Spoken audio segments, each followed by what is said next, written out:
Hello, welcome back. അപ്പോൾ ഈ video ആയിട്ട് ഞാൻ വീണ്ടും വരാൻ കാരണം മറ്റൊന്നുമല്ല കേട്ടോ, ഡയറിയെക്കുറിച്ച് പറയാൻ മറന്നുപോയി കേട്ടോ.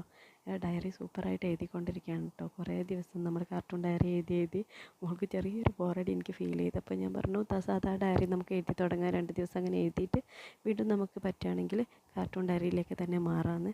അപ്പോൾ എഴുതിക്കൊണ്ടിരിക്കുന്ന സമയത്ത് എനിക്കുണ്ടായ അനുഭവം എന്ന് പറയുന്നത്, ഞാനും ശ്രദ്ധിച്ചില്ല, മോളും ശ്രദ്ധിച്ചില്ല. അപ്പോൾ എഴുത്തവിടെ വെച്ച് ഒരുപാട് കാര്യങ്ങൾ ഞാനായിട്ട് ഷെയർ ചെയ്യാൻ തുടങ്ങി കേട്ടോ. ഇന്ന് സ്കൂളിൽ നടന്ന ഒരുപാട് കാര്യങ്ങൾ ഞാൻ അതൊന്നും മോളെ കൊണ്ട് എഴുതിപ്പിച്ചിട്ടില്ല, കുറച്ച് കാര്യങ്ങൾ മാത്രമേ എഴുതിപ്പിച്ചിട്ടുള്ളൂ. കാരണം മക്കളെ സംബന്ധിച്ചിടത്തോളം എഴുതാന്ന് പറയുന്നത് വൻ ബോറിംഗ് ആണ്. അപ്പോൾ അത് നമ്മൾ മനസ്സിലാക്കണം. അപ്പോൾ അവർക്ക് പറ്റുന്ന രീതിയിൽ മാത്രം എഴുതിപ്പിക്കുക. അതുകൊണ്ട് നമുക്ക് നല്ലതേ വരുള്ളൂ, മോൾക്കും നല്ലതേ വരുള്ളൂ. അവരൊരിക്കലും മുഷിഞ്ഞ് എഴുതിയാൽ അതുകൊണ്ട് അവർക്ക് നല്ലത് വരില്ല.